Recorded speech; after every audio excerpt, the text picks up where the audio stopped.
బంగారం మీద వచ్చేస్తే ఇంకెవరి మీద వస్తుంది? విసుగు కదా, త్వరగానే వచ్చేస్తాయి. ఏమొచ్చేస్తే ఎందుకు అంటే అడిగిన వెంటనే ఇవ్వలేదు అనుకోండి, భార్యకి భర్త మీద వస్తుంది. అడిగిన వెంటనే భార్య అడిగితే భర్త కొనలేదు అనుకోండి, వెంటనే విసుగు రావచ్చు. లేక కొంతమంది భార్యలు భర్తలు విసిగించేవారు కూడా ఉండొచ్చేమో, ఉంటారు కూడా ఖచ్చితంగా. అయితే దేవుని వాక్యములో ఆలోచన చేస్తే ప్రార్థన అనే రెక్క బలంగా ఉండాలి. మనము ప్రార్థనా పరుడమైతే లోకములో మనకంటే గొనుడైన వారు ఎవరు ఉండరు. ఒక ప్రార్థనా పరుడు ఒక ప్రవక్త కాగలడు అన్నారు దైవజనుడు. ఒక ప్రార్థనా పరుడు అందరికంటే గొప్పవాడు లోకములో. ఇది నమ్మాలి మనం. ఎందుకని? ప్రార్థన మనం ఎవరికి చేస్తాం? దేవుడికి. అంతే కదా? దేవుడి కంటే గొప్పవాడు ఎవరున్నారు లోకములో? ఈ ప్రార్థనా పరుడు లోకములో గొప్పవాడు. ప్రభునందు ప్రియమైన వారులారా, రెండవది ఈ ప్రార్థన గురించి అపోస్తలుడైన పౌలు గారు రాస్తూ ఉంటారు. రామాపత్రిక 10వ అధ్యాయము 13వ వచనం. రామాపత్రిక 10:13. ఎందుకనగా ప్రభు నామమును బట్టి ప్రార్థన ఎవరి ద్వారా చేయాలి? యేసు ప్రభు వారిని. ఆ నామము అన్ని నామముల కంటే గొప్ప నామము, అన్ని నామముల కంటే ఉన్నతమైన నామము. అందుచేత ప్రార్థన చేసేటప్పుడు మీరు అడుగు వాటిని పొంది ఉన్నామని నమ్ముడి. ప్రార్థన చేసేటప్పుడు ఏముండాలి? మనకి నమ్మకం ఉండాలి. ఇప్పుడు ప్రార్థన చేసేటప్పుడు ఎలా అడగాలి? ఎవరిని అడగాలంటే యేసు నామములో మనము పొందుకోవాలి. అందుచేత పౌలు గారు రాస్తా ఉన్నారు, మీరు యేసు నామములో అడిగి చూడండి. మీరు ప్రార్థన చేసి అవన్నీ మీరేం చేస్తారు? పొందుకుంటారు. ఈ ప్రార్థన రెక్క బలంగా ఉండాలి.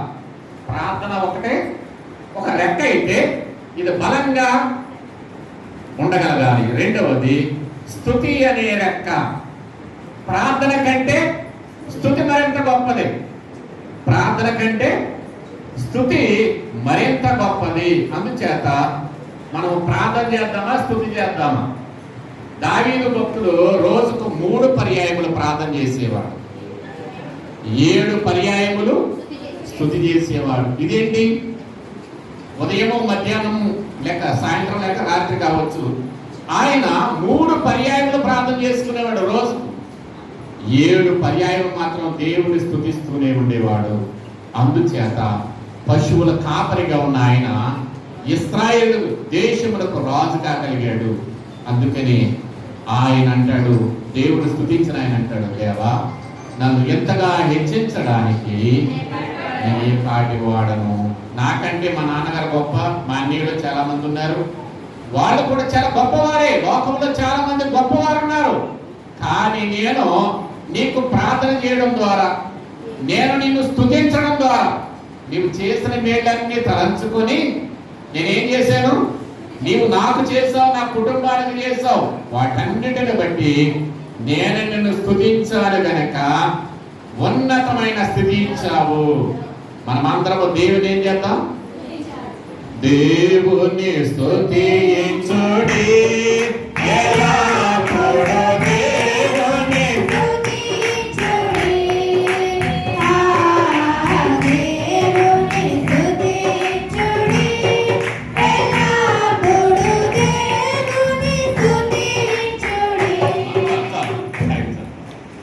ఎప్పుడు స్తుతించాలంటే ఎల్లప్పుడు, ఎప్పుడు కూడా మన నోట దేవుని స్తుతి మాట, మన నోట దేవుని స్తుతి మాట. అయితే ప్రభునందు ప్రియమైన వారులారా, మన నోట ఏవో ఉంటాయి, ఉండవలసింది ఉండదు, కానీ ఉండకూడనివన్నీ మన నోటనే ఉంటాయి. ఇవి మనం విడిచిపెట్టగలిగితే, స్తుతి అనే రెక్కను మనము కలిగి ఉంటే ఎగిరి మేఘం ఎక్కగలము. ప్రార్థన ఉండాలి, స్తుతి కూడా ఉండాలి. దేవుడు స్తుతించే ధోరణి అత్యంత గొప్పది. అందుకనే గనుడైన రాజైన దావీదు గారు కూడా ఏం చేశాడు? 103వ కీర్తనలో 1వ వచనం 3వ వచనంలో ఆయన చేసిన ఉపకారములలో దేన్ని మరవవద్దు అని ఆయన దేవుని స్తుతిస్తూ ప్రజలందరినీ దేవుని స్తుతించమని చెప్తున్నాడు.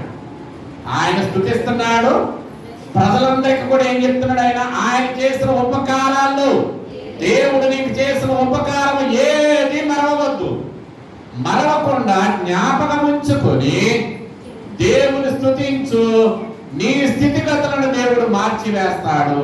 కాబట్టి ఈ దినమందు ప్రార్థనా స్తుతి అనే రెండు రెక్కలు ఒక అంశమై ఉంటూ ఉన్నది. ఎన్నైనా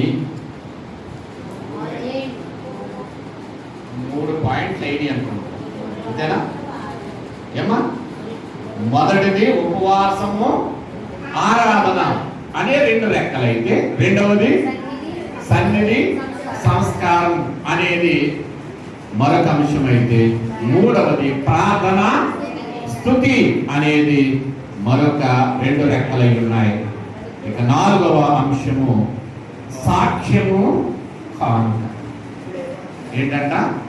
సాక్ష్యము కానుక. దేవుని కొరకు చాలా మంది సాక్షులుగా ఉంటారు, కానుక ఇవ్వలేరు. కొంతమంది కానుక ఇస్తారు, ఆయన కొరకు సాక్షిగా ఉండలేరు. ఈ రెండు ఏమయ్యాయి? రెండు రెక్కలైతే రెక్క పని చేయట్లేదు అనుకోండి, ఏ పక్షవాతం వచ్చి లాగేసింది అనుకోండి, ఏం చేయలేక ఉందగానే ప్రయోజనం లేదు. పక్షవాతం వచ్చి లాగేసింది అనుకోండి, ఏంటి పరిస్థితి? ఐబీపీ ఎక్కువైతే వచ్చేది అదే, టెన్షన్ ఎక్కువైతే వచ్చేది అదే. అందుచేత మనము ఆలోచన చేస్తే మన రెండు రెక్కలు మంచిగా ఉన్నాయా? ఏమా? ఈ రెక్కల దగ్గర కొంచెం కంగానే ఉంటుంది జనాలకి. ఎక్కడ? ఈ రెండు రెక్కలు ఖచ్చితంగా ఉండాల్సిందే, ఒక సేవకుడికైనా, నాకైనా, మీకైనా. కాబట్టి ఇక్కడ మీరు చూడండి, సాక్ష్యం ఏముండాలి? సాక్ష్యం. ఇక్కడ మీరు చూడండి, ఒక దైవ సేవకుడిగా గత 32 సంవత్సరాల నుండి దేవుడు వాక్యాన్ని నేను బోధిస్తూ ఉన్నాను. అయితే ఈ దినమందు మీరు ఆలోచన చేస్తే, వాక్యం చెప్పే వారికి సాక్ష్యం ఉండాలా? ఏముండాలి?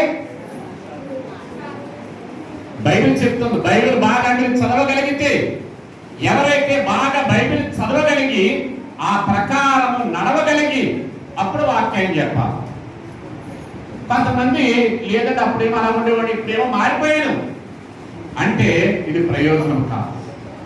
వాక్యం చెప్పే ఏ వ్యక్తికైనా ఏముండాలి? మంచి సాక్ష్యము అని బైబిల్ చెప్తా ఉంది. అందుచేత సాక్ష్యం లేనివాడు వాక్యం చెప్పలేడు. సాక్ష్యం లేనివాడు, నేను మీకు చెప్తున్నానమ్మా, నా గురించి మీకెందుకు, నేను మిమ్మల్ని మంచిగా ఉండమని చెప్తున్నానని చెప్పేవాడు మధ్య చాలా మంది ఉన్నారు. కానీ నేను మంచిగా ఉండాలంటే వాక్యమే చెప్తుంది ఏమనంటే, ఇతరులకు బోధించు నీవు. ఎవరికే? ఇతరులకు. అందరికీ బాగా చెప్తా మంచి కవులు మన ఉండవు. ఇతరులకు బోధించు నీవు, నీకు నీవు బోధించుకున్నవా? ఏం చేయాలి? ముందు నేను ఏమేం చేయాలంటే, నేను సరి చేసుకుని మిమ్మల్ని సరి చేసుకొని చెప్పాలి. బైబిలే చెప్తుంది ఆ మాట. అందుచేత వాక్యము చెప్పడానికి ఏముండాలంటే సాక్ష్యము, మంచి సాక్ష్యం పొందిన వారే ఉండవలేను. అది సేవకుడైనా విశ్వాసి అయినా.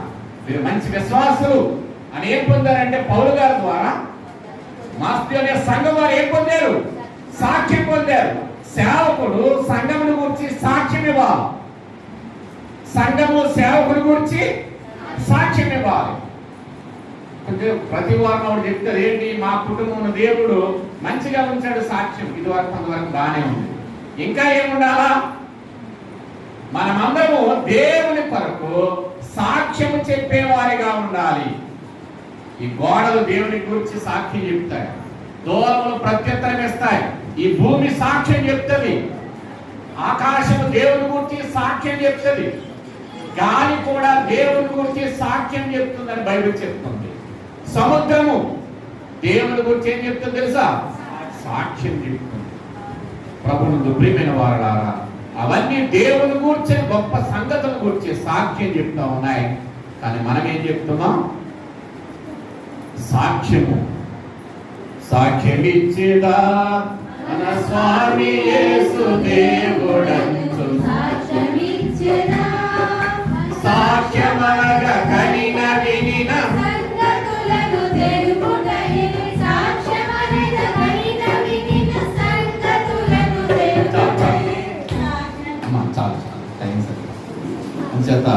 ఈ సాక్ష్యము మనకు ఏమై ఉంటుందంటే బలమునిచ్చేది, ధైర్యం ఇచ్చేది. నా దేవుడు, నేను నమ్ముకున్న నా దేవుడు ఉన్నతమైన వాడని దేవుని గురించి మీలో ఎంతమంది సాక్ష్యం ఇస్తున్నారు? కొంతమంది బైబిల్ పట్టుకు రావడానికి కూడా భయపడతారు. ఎందుకంటే ఎవరైనా చూస్తే ఏమని అనుకుంటారు, ఒక ఏడ మారిపోయారు అనుకుంటారేమో. కానీ వాక్యం చెప్తా ఉంది, దేవుని గురించి ఆదివారం ఆరాధనకు వచ్చే మనము బైబిల్ పట్టుకుని వస్తున్నామంటే చూసేవారికి మనం ఏం చేస్తున్నామో తెలుసా? మనకు తెలియకుండానే ఇది దేవుని ఆరాధించడానికి వెళ్తున్నారని వారు గ్రహిస్తారు. మనకు తెలియకుండా మనము వారికి ఏమిచ్చాం? సాక్ష్యం ఇచ్చాం. ప్రవర్తన సాక్ష్యం. ప్రభువుకు ప్రియమైన వారారా, నువ్వు దేవుని మందిరములకు పోవునప్పుడు నీ ప్రవర్తన అంతయు జాగ్రత్తగా చూసుకుని వాక్యం చెప్తాం. మన ప్రవర్తన అంతా జాగ్రత్తగా చూసుకుని మందిరానికి వచ్చినప్పుడే జాగ్రత్తగా ఉండాలంటే మన జీవితంలో ఎన్ని జాగ్రత్తలు ఉన్నాయో ఒకసారి మనం ఆలోచన చేయాలి. అయితే ప్రభువునందు ప్రియమైన వారారా, యోహాను సువార్త 15వ అధ్యాయం, యోహాను సువార్త 15వ అధ్యాయము 26-27 వచనాలు చూద్దాం. నేను మీ యొద్దకు పంపబోవు ఆదరణకర్త అనగా తండ్రి యొద్ద నుండి బయలుదేరు సత్య స్వరూపియుడు ఆత్మ మీ మీదకి వచ్చినప్పుడు అతడు ఏం చేస్తాడు తెలుసా? మిమ్మల్ని గురించి పరిశుద్ధాత్ముడు మనల్ని గురించి సాక్ష్యం. దేవుడు ఎవరి గురించి సాక్ష్యం ఇస్తాడు చెప్పండి? మనము దేవుని గురించి, మనం దేవుడు నమ్ముకున్న వారమైతే మనము మొదటిగా దేవుని గురించి సాక్ష్యం ఇవ్వగలిగితే దేవుడు కూడా, పరిశుద్ధాత్ముడు కూడా ఏం చేస్తాడంట? మనల గురించి సాక్ష్యం ఇస్తాడు. వీళ్ళ వాళ్ళు ఇచ్చిన ఇవ్వకపోయినా దేవుడే స్వయంగా ఏం చేస్తాడు? సాక్ష్యం ఇస్తాడు. ఇప్పుడు ఈ రెక్క చాలా బలంగా ఉంటుంది. దేవుడే ధైర్యపరిచి మన గురించి సాక్ష్యం ఇస్తున్నాడు. సాక్ష్యం అనే రెక్క చాలా బలంగా ఉంది. ఇప్పుడు దేవుడు మన రెక్కను బలపరుస్తున్నాడు కనుక. రెండవ రెక్క ఏంటి? కానుక. ఇది కొంత కష్టంగా ఉంటుంది. మత్తయి సువార్త 7:7 అంటాడు, అడుగుడి మీకు ఇయ్యబడును. ఇది బాగా అందరికీ గుర్తుండే వాక్యం. ప్రభువా అడగమన్నావు, అడుగుతున్నాను. అడగమన్నావు కనుక అడుగుతున్నాను, లేకపోతే అడగకపోదును అన్నట్టుంటారు చాలా మంది. కానీ లూకా సువార్త 6వ అధ్యాయము 38-39 వచ్చిన మనం చూడగలిగితే, క్షమించుడి అప్పుడు మీరు క్షమించబడుతురు, ఇయ్యుడి అప్పుడు మీకు ఇయ్యబడును. ఈ మాట కనపడదు మనకి. అస్తమాన పాస్టర్ ఇవ్వండి అంటాడు. ఇంటికి ఆయన ఇస్తాడా? దశభాగం ఇంటికి ఆయన ఇస్తాడా ఎవరికన్నా అనుకుంటారేమో. దేవుడు నాకు ఇచ్చే ప్రతి దానిలో ఖచ్చితంగా నేను నా దేవుడికి ఏం చేస్తానో తెలుసా? మీ అందరికంటే ఎక్కువ ఇస్తాను. దేవుడి స్తోత్రం. మీరు 100లో ఇస్తున్నారేమో దేవుడికి, లేక 1000లో ఇస్తున్నారేమో. నేనైతే మీకంటే చాలా రెట్లు ఎక్కువే ఆ దేవుని కొరకు నేను ఇస్తున్నా. అయితే ప్రభువునందు ప్రియమైన వాళ్ళారా, ఇది అతిశయం కాదు. దేవుడు ఇచ్చే కొలది దేవుడికి మనం ఇచ్చే వారమై ఉంటే, మనము వెదజల్లగలిగితే దేవుని కొరకు, మనము దేవుని కొరకు ఏం చేయాలి? వెదజల్లాలి. వెదజల్లి అభివృద్ధి పొందువారు కలరు, తగిన దానికంటే తక్కువ ఇచ్చి. చాలా బాధాకరం. ఏ బాధాకరము? దేవుడికి ఇవ్వవలసిన ఇవ్వలేక ఉన్నదంతా పోగొట్టుకున్న పరిస్థితి ఎవరికి రాకూడదు. నువ్వు దేవుడు నీకు ఇచ్చాడు, దేవుడికి నీవు ఇవ్వగలుగుతున్నావా, ఇవ్వలేకపోతున్నావో ఒకసారి మనస్సాక్షి చెప్తుంది. నేను నా దేవుడి కొరకు నేను ఏమిస్తున్నాను, దేవుడు నాకేమిస్తున్నాడు, నా దేవుడు నాకేమి ఇస్తున్నాడు. ప్రభువునందు ప్రియమైన వాళ్ళారా, ఇంచుమించు దైవ గ్రంథంలో మనం ఆలోచన చేస్తే మలాకి గ్రంథం 3వ అధ్యాయంలో ఈ మాట ఖచ్చితంగా అందరూ చూడాలా. మీరు ఇచ్చి నన్ను శోధించండి,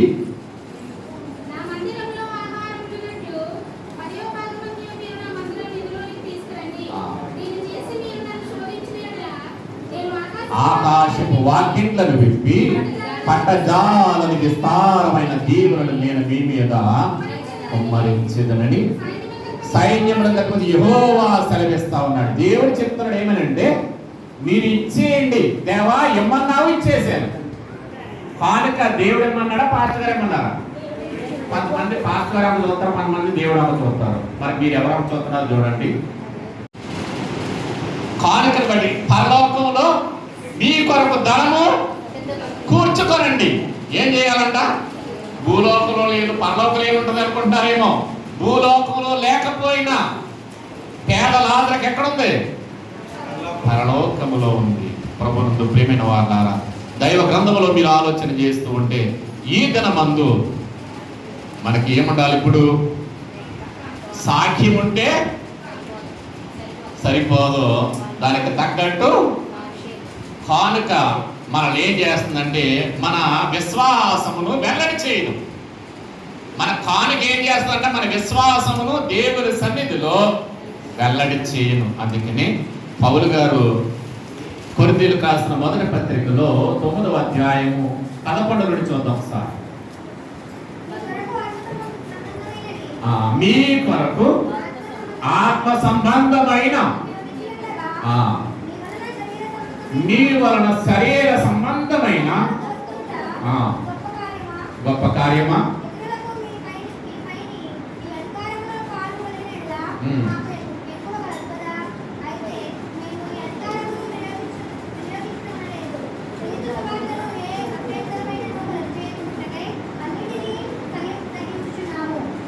ఇక్కడ చూడండి, పౌలు గారు ఆ సంఘానికి హెచ్చరిక చేస్తూ, మేము ఆత్మ సంబంధమైన వాక్యం చెప్తున్నాం, మీరు శరీర సంబంధమైన సహకారమును మీరు మాకు ఇవ్వండి అని సంఘమును ప్రేరేపించుట, సంఘమును దేవునికి ఇచ్చేటట్లు చేయుట. కొంతమంది సేవకులైన వారు చెప్తే సంఘం ఇచ్చేవాడు ఉంటారు, కొంతమంది చెప్తే బైబిల్ ఇవే కనపడతాయి, ఇమ్మనే చెప్తే నేను ఎప్పుడు అనే ఆలోచన కొంతమందిలో కామెంట్ రూపంలో కూడా రావచ్చు. కానీ బైబిల్ చెప్తా ఉంది, ప్రభునందు ప్రియమైన వారులారా, మీకు 2 రెక్కలు ఉంటే ఒకటి సాక్ష్యమై ఉండాలి, రెండవది కానుకై ఉండాలి. మీకు 2 రెక్కలు పనిచేస్తున్నాయో లేదో చూడండి. 2 రెక్కలు పనిచేస్తున్నాయో లేదో చూసుకోండి. మరొక పాయింట్లో మనం వద్దాం. 5వది, ఒకటి భయము అనే రెక్క. ఏంటది? భయము అనే ఒక రెక్క. దేవుడి మీద భయం ఉంటుంది కానీ ఏముండదో. 2వది భక్తి అనే రెక్క. మీలో ఏముంది? భయం ఉందా, భక్తి ఉందా? 2 రెక్కలు ఉన్నాయి. భయము ఒకటైతే భక్తి మరొక రెక్క. ప్రభునందు ప్రియమైన వారులారా, ఈ 2 రెక్కల గురించి కీర్తనాకారుడు రాస్తా ఉంటాడు. 128వ కీర్తన 4వ వచనం నుండి 6వ వచనం వరకు. యెహోవా యందు, ఎవరి యందు? ఆ దేవుని యందు ఎవరైతే భయభక్తులు కలిగి ఉంటారో, భయము కలిగిన వారు ఉండాలి. రెండవది, కొంతమందికి భయం ఉంటుంది కానీ ఏముండదు, భక్తి ఉండదు. దేవుడు అంటే భయమే కానీ ఏముండదు, భక్తి ఉండదు. కానీ వాక్యం చెప్తుంది యెహోవా యందు ఏముండాలి? భయము భక్తి అనే 2 రెక్కలు మనకు చాలా అవసరమైనవి. ఎవరైతే ఈ భయము భక్తి కలిగి ఉంటారో వారు దేవుని ద్వారా ఆశీర్వాదము పొందుకుంటారు. ప్రభునందు ప్రియమైన వారులారా, అంతేకాకుండా అపోస్తల కార్యములు 10వ అధ్యాయము 1వ వచనం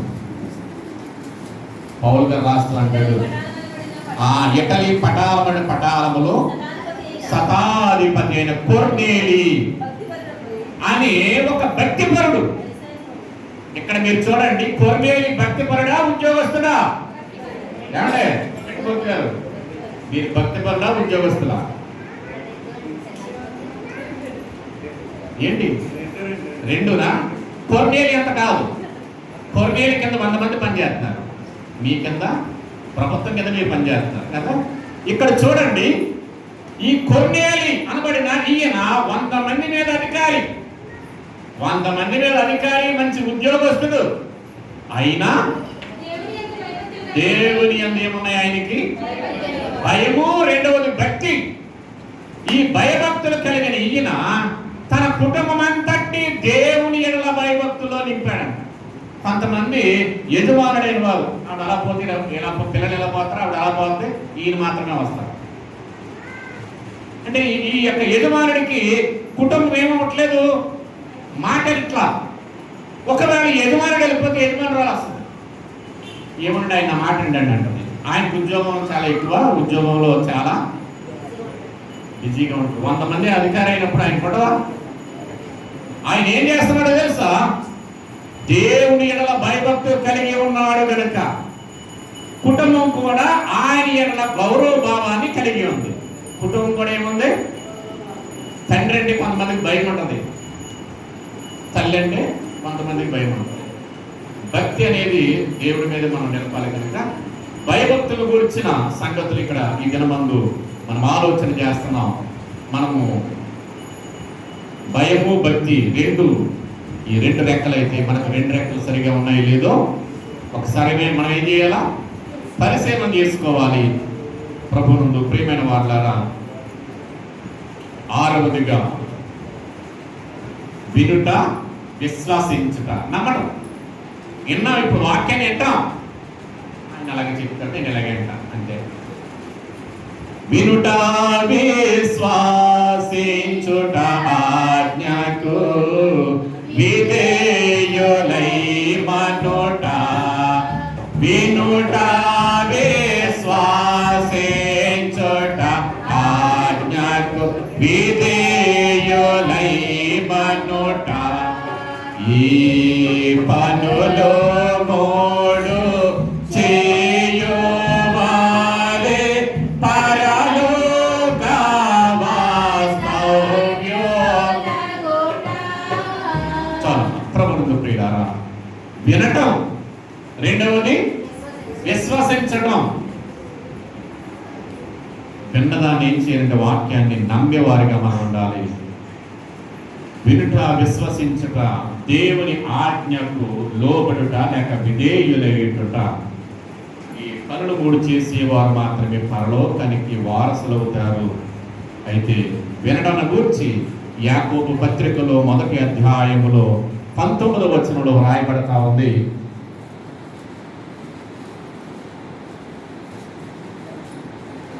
యాకోబు పత్రిక 1.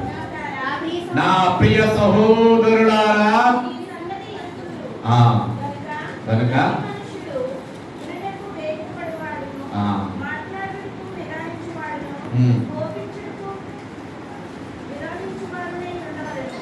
వినటానికి ఏమయ్యాలి? వేగిరి పడేవాడు. వినడానికి త్వరగా దేవుని మందిరానికి రావాలి, దేవుని మాటలు వినాలి అనే ఆలోచన, వేగిరి పడుట. వినడం, దానిని నమ్మటము అంటాడు యాకోబు గారు. అయితే పౌలు గారు రాస్తా ఉంటాడు రోమాపత్రిక 10వ అధ్యాయం 9-10 వచనాల్లో, కాగా వినుట వలన ఏం కలుగుతుంది? విశ్వాసం. అందుచేత మనం పాడుతున్న పాటలు కూడా వినుట, విశ్వసించుట, ఆజ్ఞకు విధేయులై మనుట. ఈ పనులు 3 చేసేవారి పరలోక రాజ్యానికి వారసులవుతారు. అందుచేత మీరు వినడం ద్వారా మీకు విశ్వాసము బలపడుతుంది, స్థిరపడుతుంది. వినడం అనేది ఒక రెక్క అయితే నమ్మడం అనేది మరొక రెక్క ఉన్నది. చివరిగా 7వదిగా కృతజ్ఞత, విధేయత. ఈ 2 రెక్కలు, కృతజ్ఞత, విధేయత. లూకాసు వార్త 17వ అధ్యాయంలో 11వ వచనాన్ని చూద్దాం ఒకసారి.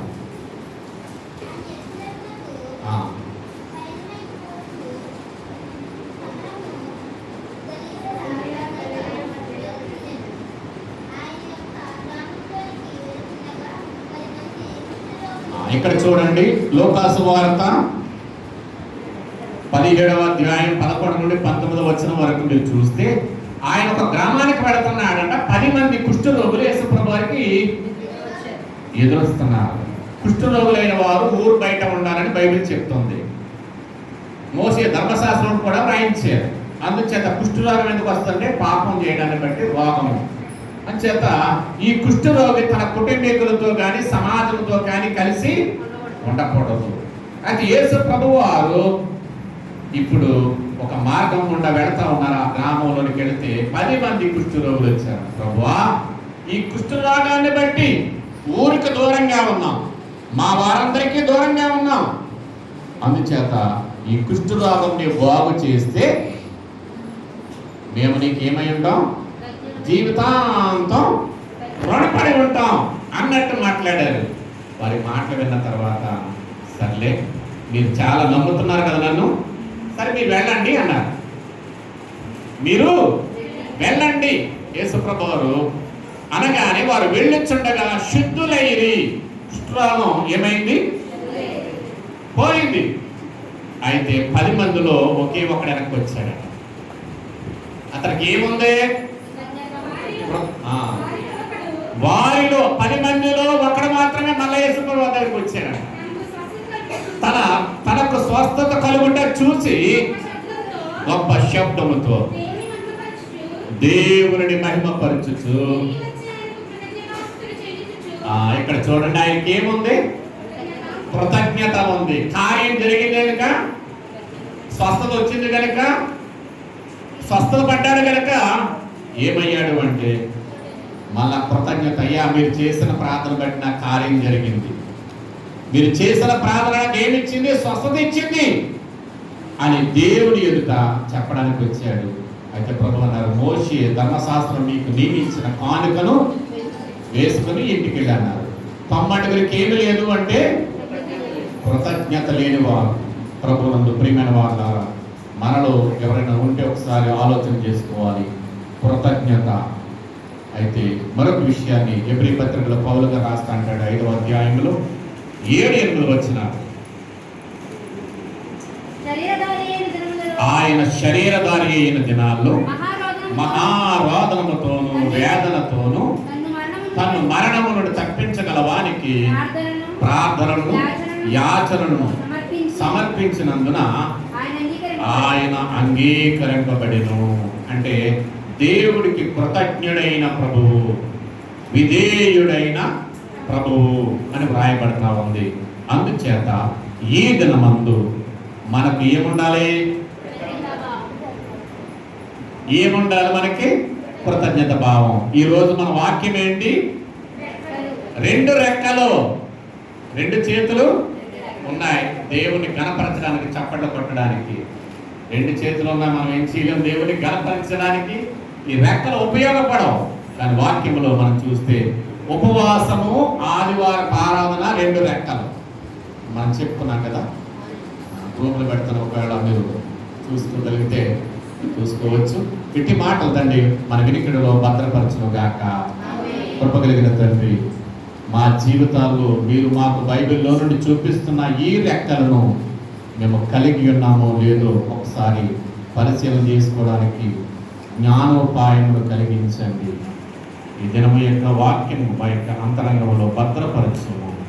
మాకు రెక్కలను అనుగ్రహించిన యేసు నామములో ప్రార్థించి స్తుతించి వేడుకొనుచున్నాము తండ్రి.